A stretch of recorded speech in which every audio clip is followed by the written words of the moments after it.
Hello friends, hello करिए। Hello friends, welcome to my channel Shweta world. और आप सबको हैप्पी बट सावित्री व्रत, जो कि माता रानी का आशीर्वाद लीजिए। आप लोग भी, हम लोग भी ले रहे हैं। पूजा हम स्टार्ट करने जा रहे हैं, तो सोचा कि वीडियो आपके लिए भी हम बना लेते हैं। तो ऐसे ही सिंपल तरीके से हम पूजा करेंगे, ज़्यादा तामझाम नहीं करना है। जितना सिंपल हो सके उतना सिंपल करना है पूजा। तो चलिए हम आपको बताते हैं कि क्या क्या पूजा में सामान लगेगा, और जो भी चीज़ें हमने मार्केट से लेके आई है वो सब चीज़ें आपको दिखाते हैं। तो आइए हम आपको दिखाते हैं। तो ये देखिए फ्रेंड्स, जैसा कि आप देख सकते हैं, हमने गमले में ये बरगद का पेड़ लगाया है। इसमें फल लगा हुआ है अंदर, मैंने चुन्नी उड़ा दिया है। तो ये मैंने फल लाया है, ये बरगद का, और ये पौधा लाया है, इसको लगा दिया है। ये मैंने बुक रख लिया है, इस पर सावित्री माता है, और ये है यमराज जी, जिनका पूजा होता है सबका। और ये हमने पंखी लगा लिया है, और ये हमने कलश स्थापित कर लिया है। कलश में सुपारी, हल्दी और जल सब कुछ डाल दिया है। ये मैंने चावल इसमें एक कटोरी रख लिया है, घी रख लिया है, घी का दिया जला लिया है। ये नारियल जो कि ज़रूरी है, इसमें मैंने कलावा लपेट लिया है। और ये पूरा श्रृंगार का सामान है, जैसा कि आप देख सकते हैं, सब श्रृंगार का सामान है। और ये है ऋतु फल, जो कि ऋतु फल जो बहुत ज़रूरी है इस पूजा में। तो मैंने ऋतु फल भी ले लिया है। और सबसे पहले ये देखिए, ये मैंने गुलगुले बना लिए हैं, घर पे ही गुलगुले बनाए हैं, जो कि बहुत ज़रूरी है। गुलगुले, आप गुलगुले नहीं बना सकते तो बाहर से मिठाई भी ले सकते हैं।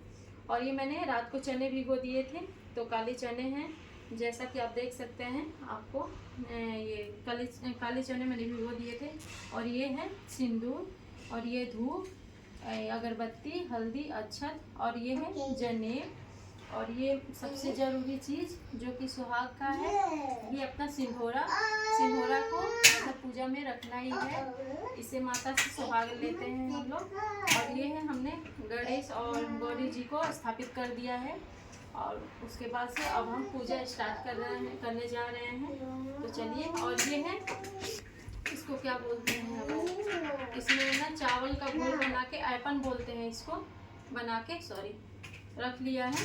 और इसमें इसको बरगद पे लगाएंगे, और फिर इसको पूजा का तैयारी कर लिए हैं सारा कुछ हम। और चलिए अब फटाफट पूजा करते हैं। फैन बंद कर दो बेटा। अब पूजा स्टार्ट हो गया है, तो पूजा करते हैं।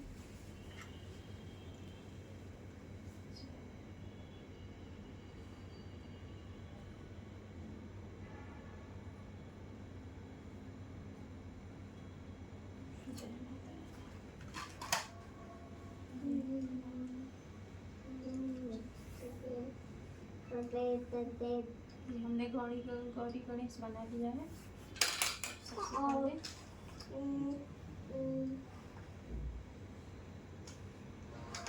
Ganesh ji,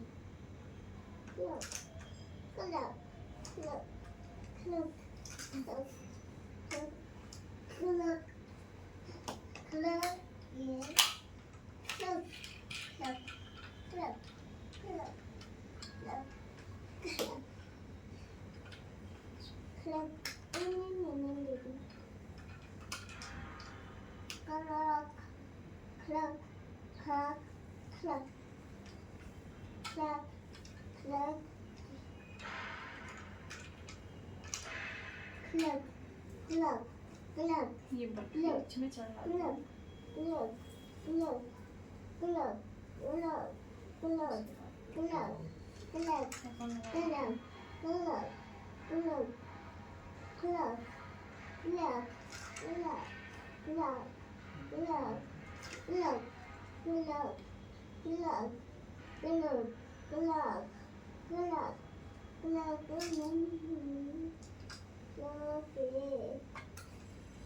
Eine blue, eine yellow, eine orange, eine white, eine black, eine lemon, eine black, eine white, eine blue,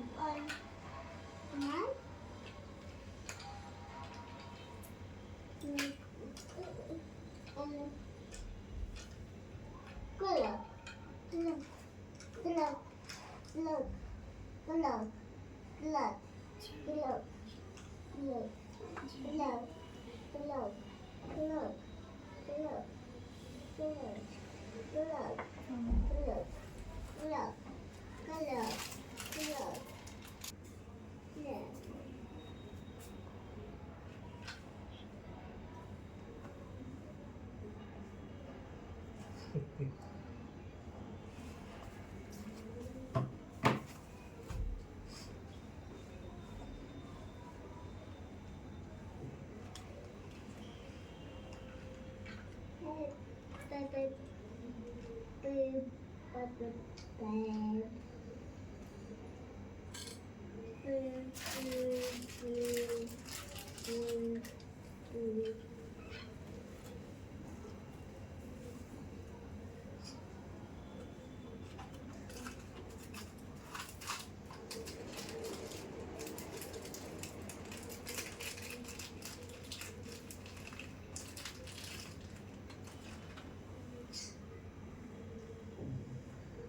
अभी पता नहीं क्या चले क्या वो तो मैं आटा खिला ये तो मेरा है पे सोने टाइम चलो छोड़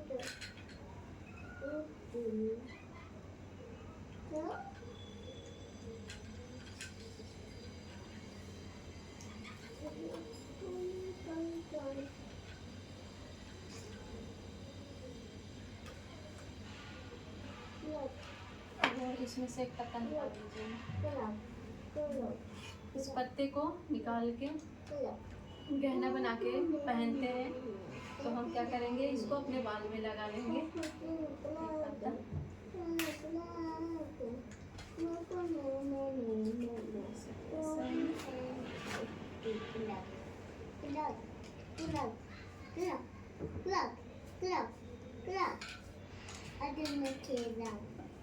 मैं छोटा भाई हूँ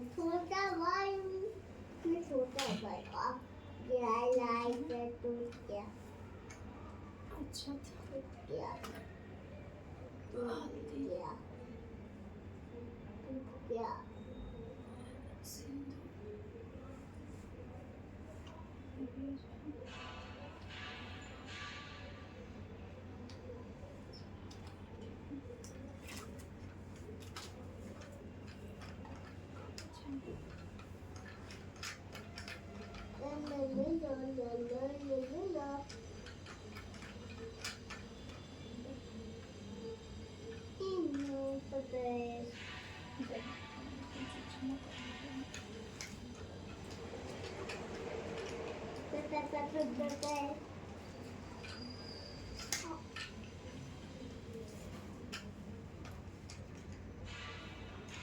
आप लोगों को भी टीका लगा देंगे। इधर आ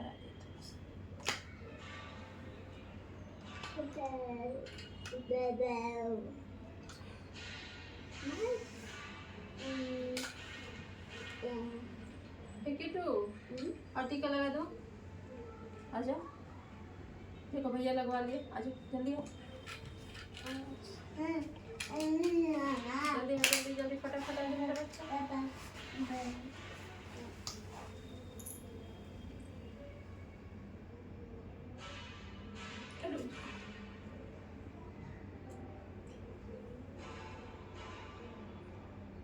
thank you mamma. Thank you मामा जय कर लो, जय जय माता दी। ऐसे कर लो, ऐसे करो जय। यहाँ आइए आप, यहाँ पापा के पास आइए। खेले चलिए। जय माता रानी, आपसे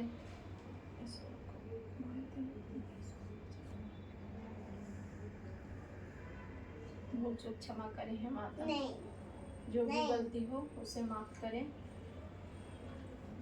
किताब नहीं,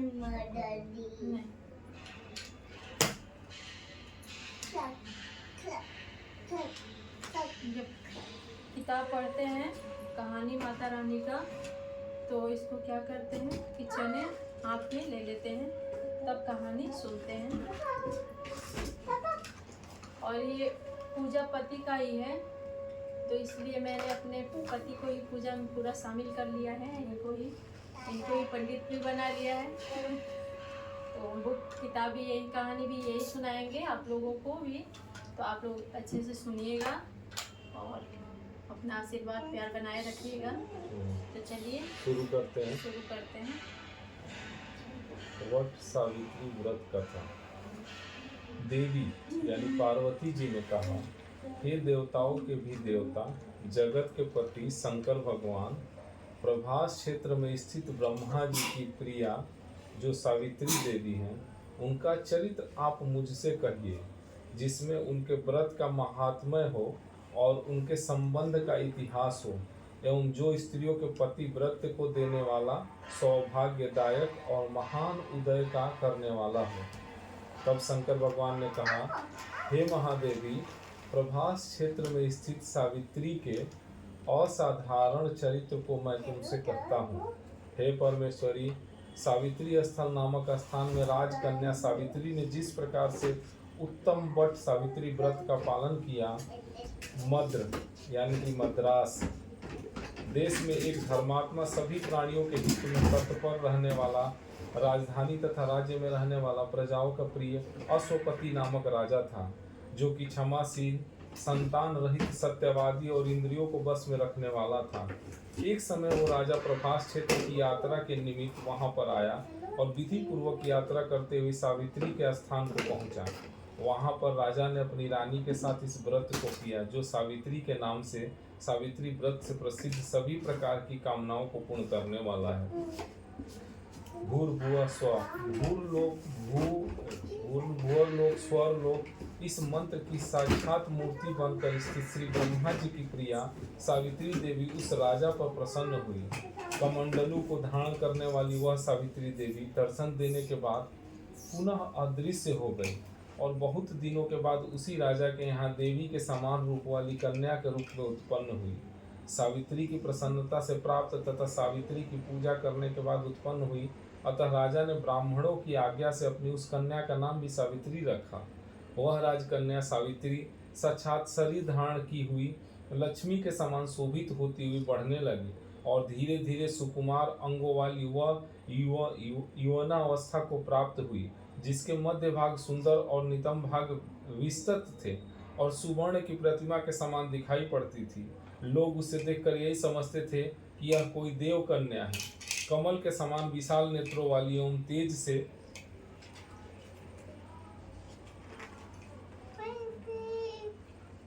अग्नि के समान प्रज्वलित होती हुई वह सावित्री महर्षि भृगु द्वारा कहे हुए सावित्री व्रत को करने लगी, जिसके आरंभ में सुंदर वर्ण वाली उसे उपवास करके सिर से स्नान की हुई सावित्री देवता की प्रतिमा के पास जाकर अग्नि में हवन करके ब्राह्मणों से स्वस्थ वासन कराया।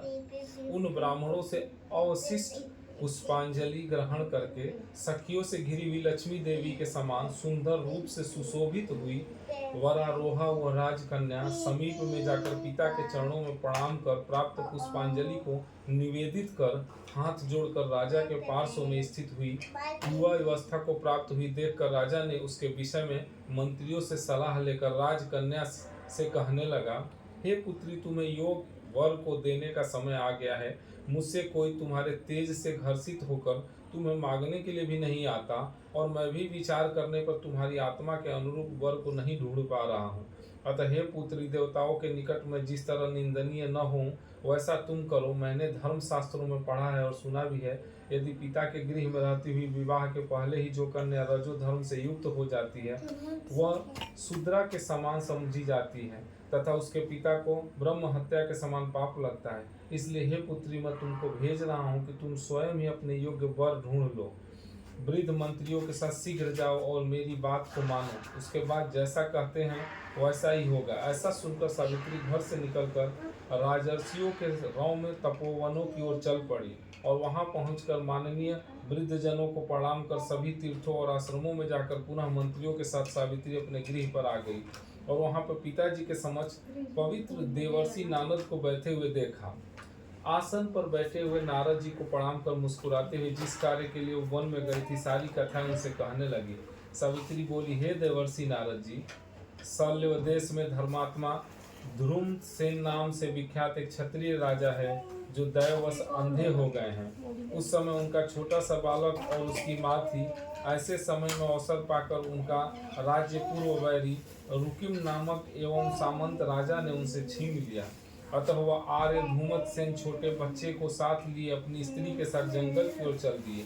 उनका वह पुत्र वन में ही बड़ा होकर धार्मिक सत्य बोलने वाला है, अतः अनुरूप पति समझकर मैंने उसे मन में वर्ण कर लिया है। यह सुनकर नारद जी ने कहा, हे राजन, सावित्री ने यह बड़ा कष्टप्रद कार्य कर डाला। बाल बुद्धि होने से इसने केवल गुणवान समझकर सत्यवान को वर्ण कर लिया। उसका पिता सत्य बोलता है, माता सत्य बोलती है और वो स्वयं भी सत्य बोलता है। इससे उसका नाम मुनियों ने सत्यवान रखा है। उसको नित्य अश्व घोड़े प्रिय हैं और वो मिट्टी के घोड़े बनाया करता है तथा चित्र में भी घोड़ों पर लिखता रहता है। इससे उसे चित्राश्व भी कहते हैं। सत्यवान दान और गुण में रंती देव के शिष्य के समान है। ब्राह्मणों की रक्षा करने वाला है। सत्यवादी तथा अविनाशी शिव के समान है। ययाति के समान उदार, चंद्रमा के समान देखने में प्रिय लगने वाला, रूप में दूसरे अश्विन कुमार के समान, ध्रुमसेन के समान बलवान, किंतु उसमें केवल यही एक दोष है, दूसरा कोई नहीं, कि सत्यवान आज से ठीक 1 वर्ष पर छिड़ायु हो जाने से देह त्याग कर देगा। इस प्रकार नारद जी की बात सुनकर राजकन्या सावित्री ने राजा से कहा, राजा, लोग किसी से एक बार कोई बात कहते हैं, ब्रह्मवेता ब्राह्मण एक ही बार कहते हैं और एक ही बार कन्या दी जाती है। ये तीनों कर्म एक ही बार किए जाते हैं, बारंबार नहीं। दीर्घायु हो अथवा अल्पायु, गुणवान हो अथवा निर्गुण, वर को एक बार वर्ण कर लिया, अब दूसरे वर को वर्ण नहीं करूंगी। पहले मन से निश्चय करके बाद में उसे वाणी द्वारा प्रकट किया जाता है, पुनः उसके बाद कर्म द्वारा किया जाता है। इससे प्रत्येक कार्य में मन को प्रमाण माना जाता है, अर्थात मन के विरुद्ध कार्य नहीं किया जाता है। नारद जी ने कहा, हे राजन, यदि आपको इष्ट हो तो अपनी पुत्री सावित्री का कन्यादान निर्विघ्नता के साथ शीघ्र कर डालिए। ऐसा कहकर नारद जी आकाश मार्ग से स्वर्ग लोक चले गए।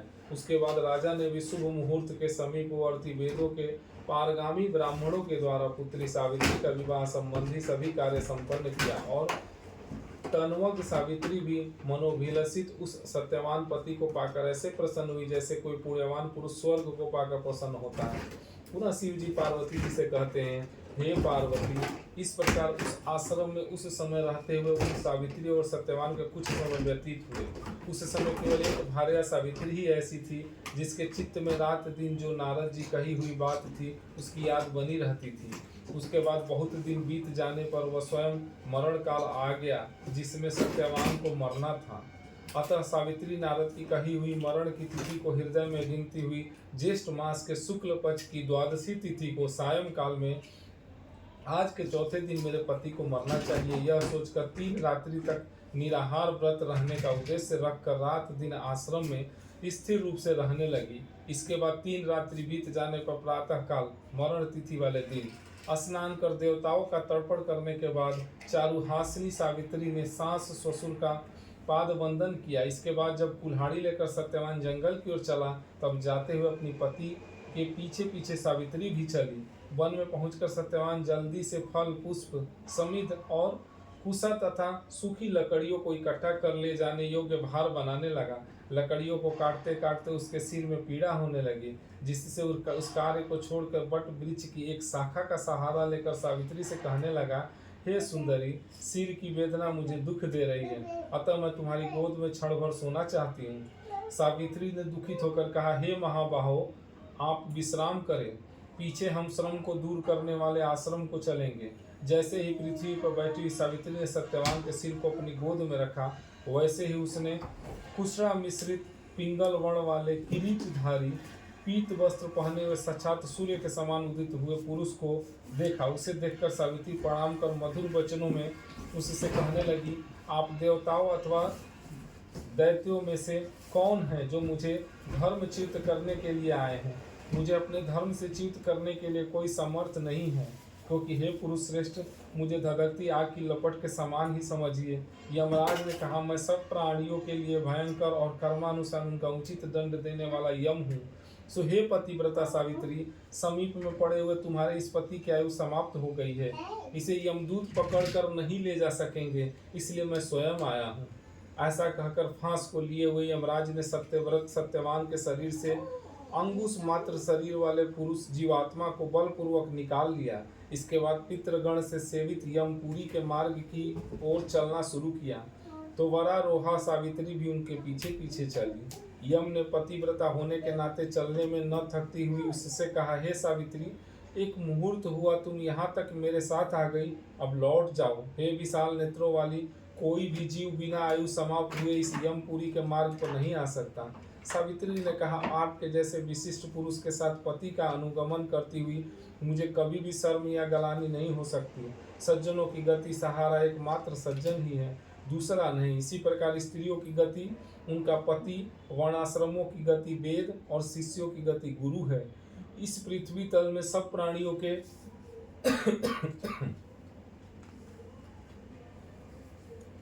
लिए स्थान है, किंतु स्त्रियों के लिए तो एकमात्र पति को छोड़कर दूसरा कोई आश्रम स्थान नहीं है।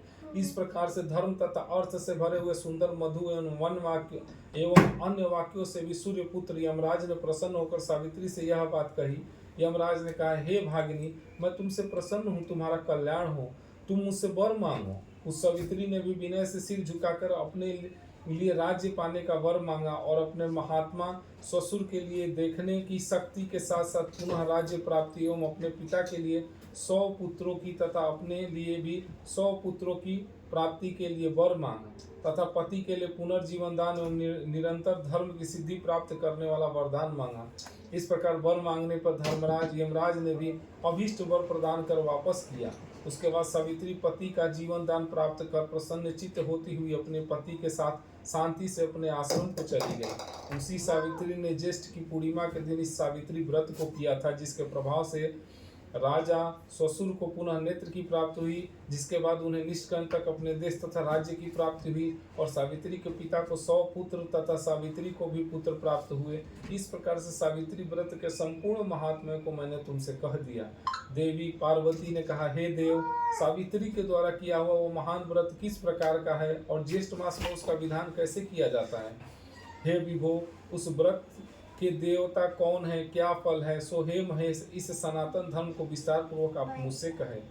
ईश्वर शंकर जी ने कहा, हे देव देवी, सावित्री व्रत को आदर पूर्वक सुनो। हे महेश्वरी, उस सती ने सावित्री ने जिस प्रकार से इस व्रत को किया उसे मैं कह रहा हूँ। हे भामिनी, ज्येष्ठ शुक्ल की त्रयोदशी तिथि के दिन प्रातः दंत वाहन कर चुकने के बाद 3 रात्रि तक उपवास करने का नियम करें।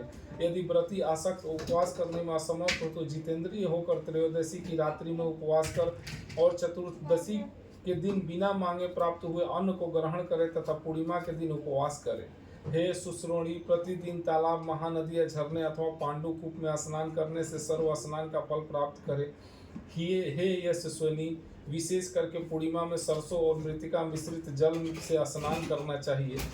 वन प्रस्थ 64 रुपये अटने लायक पात्र में बालू भर कर अपना यव, साली धान्य, तिल आदि भरे, फिर 2 वस्त्र के टुकड़ों से विशिष्ट बांस की डालियों में सब अवयवों से सुबोधित सुवर्ण या मिट्टी अथवा काष्ठ की बनी हुई सावित्री की प्रतिमा को रखकर उसमें सावित्री के लिए 2 रक्त वस्त्र देवे और ब्रह्मा की प्रतिमा के लिए श्वेत वस्त्र देवे। इस प्रकार से ब्रह्मा के साथ सावित्री का यथाशक्ति गंध, पुष्प, धूप, दूध, नैवेद्य आदि से पूजन करें।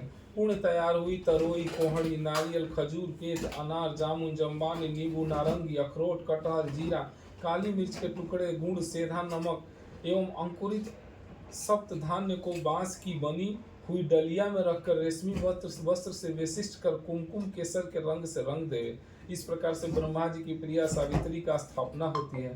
ब्रह्मा के साथ उस सावित्री प्रतिमा का मंत्र के साथ पूजन करे। इतर पुराणों में यह मंत्र कहा हुआ है जिसमें पूर्व में ओमकार यह वर्ण है। ऐसी वीणा और पुस्तक धारण करने वाली वेदों की जननी, हे देवी, तुम्हें नमस्कार है। मुझे विधवा न होने का वरदान दो। इस प्रकार से विधिवत पूजन करके वहाँ पूजा स्थल पर रात्रि जागरण की विधि करावे। गाने बजाने के साथ नर नारी वृद्ध मिलकर नृत्य शास्त्र में विशारद के साथ नाचे और हंसी खुशी के साथ रात्रि व्यतीत करे।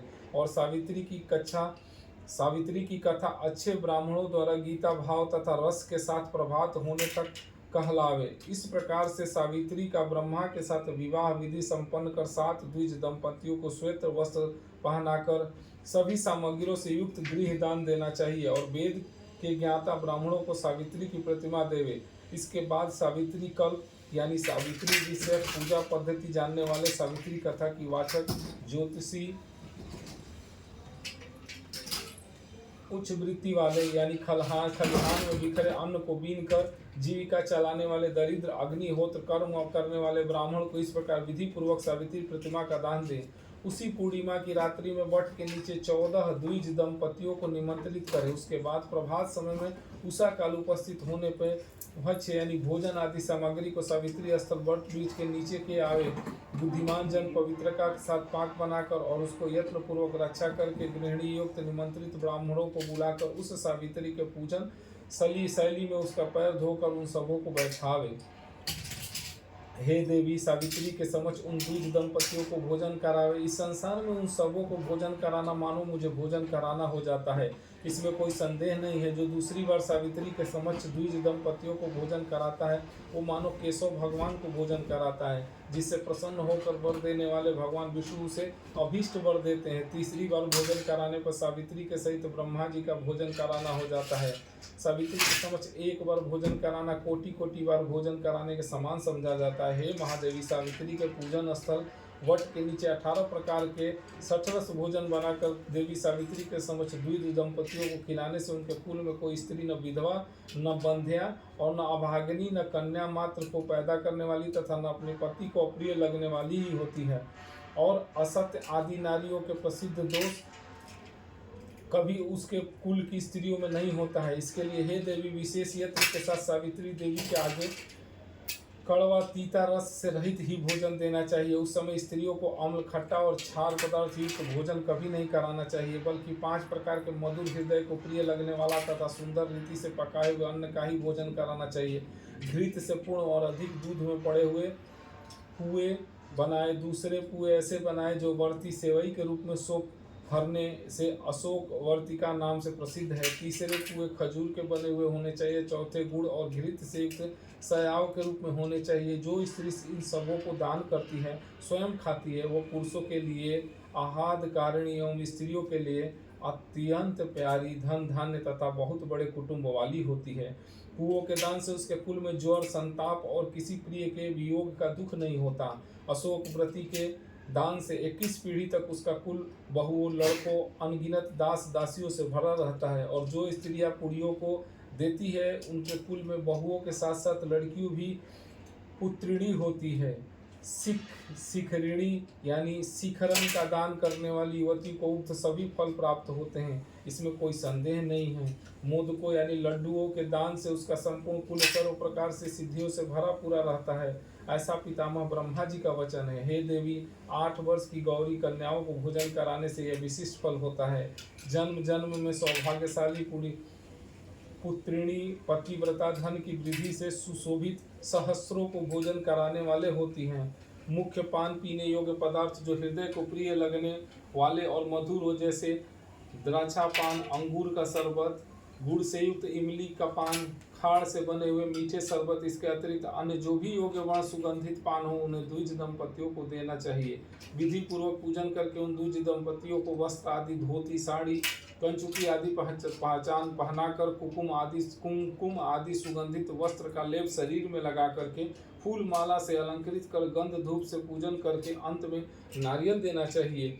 और उन द्विज दंपतियों के आंखों में अंजन और मस्तक में सिंदूर लगाकर मनोहर सुवासित और कोमल सुपाड़ियों को पात्र में रख कर उनके हाथ में देने के बाद प्रणाम कर उनका विसर्जन कर दो। अंत में इस कृत्य से निवृत्त होकर बंधु एवं बालकों के साथ स्वयं भोजन करे। यदि पूजन स्थल में भोजन न कर सके तो घर जाकर भोजन करना चाहिए, जिससे देवी प्रसन्न हो। इसी प्रकार से अपने घर आकर पिंड दान पूर्वक पितरों का साविधि श्राद्ध करना चाहिए। ऐसे करने से उनके पितृगण ब्रह्मा के एक दिन यानी 4 अरब 32 करोड़ वर्ष तक संतुष्ट बने रहते हैं। तीर्थ से 8 पुण्य अपने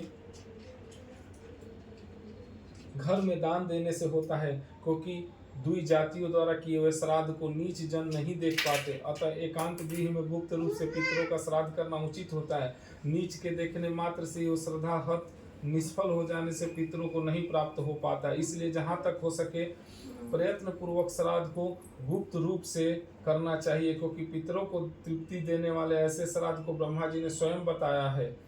पूर्वोक्त गौरी कन्या का भोजन कराना आदि जो क्रियाएं है वो उत्सर्ग कहलाती है। व्यक्तियों को कहे हुए ये दान सदा देने चाहिए। यदि सात्विक फल की चाह है तो श्राद्ध में विशेष रूप से इस प्रकार के दान देने चाहिए जैसा कि ऊपर कह आए हैं। हे देवी सावित्री, व्रत का उद्यापन सभी प्रकार के पापों से छुटकारा पाने के लिए मनुष्य को अवश्य करना चाहिए। इसके करने से इच्छा या अनिच्छा से किए हुए सभी पाप तत्क्षण नष्ट हो जाते हैं। जो लोग इस प्रकार से वट सावित्री की यात्रा करते हैं, इनको इस लोक में सौभाग्य, धन, धान्य, सुंदर स्त्रियां विविध रूप से प्राप्त होती है। इस यात्रा विधान को जो कोई मनुष्य भक्ति पूर्वक करता है या इस वट सावित्री व्रत कथा को सुनाता है, वह पापों से छुटकारा पा जाता है। हे देवी, जो पुरुष श्रेष्ठ की पूर्णिमा के दिन विधि पूर्वक सावित्री के पूजन स्थल वट वृक्ष की 108 या 58 अथवा 17 प्रद दक्षिणा यत्न पूर्वक करते हैं, तो उनके द्वारा अज्ञान पूर्वक किए हुए अगम्या स्त्री के साथ गमन रूपी पाप अथवा अन्य भी किए हुए पाप नष्ट हो जाते हैं। इसमें कोई संदेह नहीं है। जो उक्त सावित्री के स्थल यानी वट वृक्ष के नीचे जाकर संध्या वंदन किया करते हैं और अपनी पत्नी के साथ लाए हुए पांडु कूप के जल से सुवर्ण की झारी अथवा मिट्टी की झारी से हे भागनी जल लेकर संध्योपासना करते हैं, उनके द्वारा 12 वर्ष तक की संध्योपासना की हुई मानी जाती है। पांडु कूप में स्नान करने में अश्वमेघ यज्ञ का फल होता है। दान देने से 10 गुना फल और उपवास करने तथा सुनने से अनंत फल होता है। हे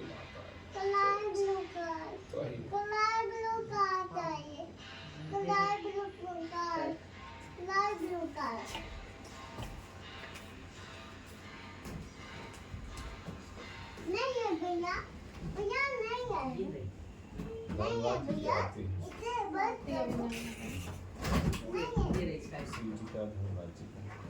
ये लाल बलून है, इसका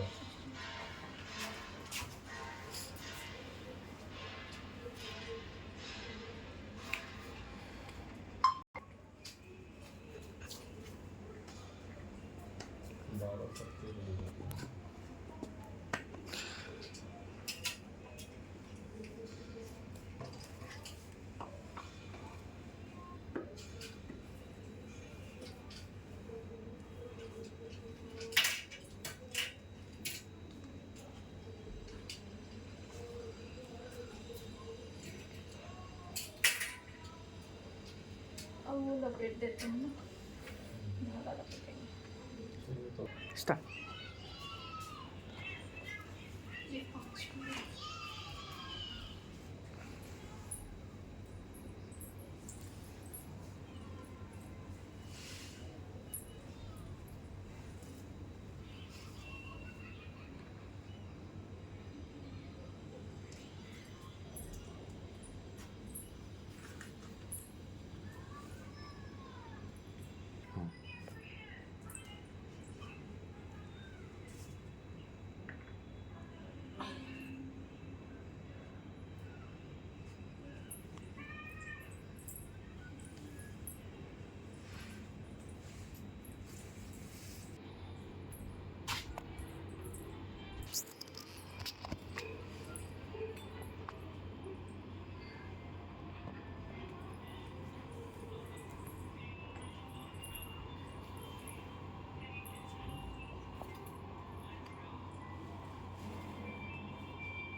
पूजा के लिए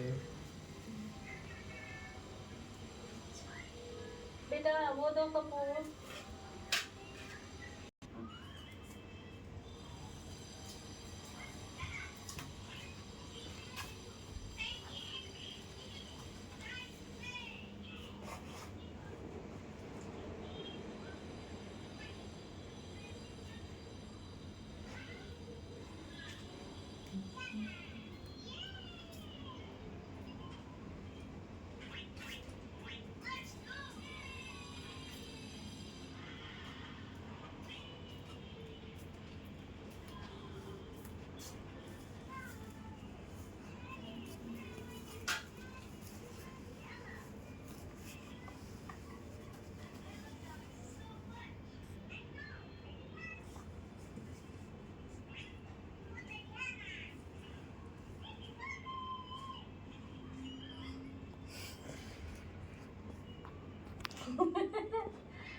अखंड सौभाग्यवती भव, हमेशा प्रसन्न रहे, आपके पुत्र हमेशा स्वस्थ रहे, दीर्घ चिरंजीवी हो, पूरा परिवार खुशहाल रहे। चलिए अब आरती कर लेते हैं। धर्म राज कर सिद्ध काज प्रभु मैं शरणागत हूँ तेरी, बड़ी नाव मझधार भंवर में पार करो न करो देरी। धर्म राज कर सिद्ध काज प्रभु मैं शरणागत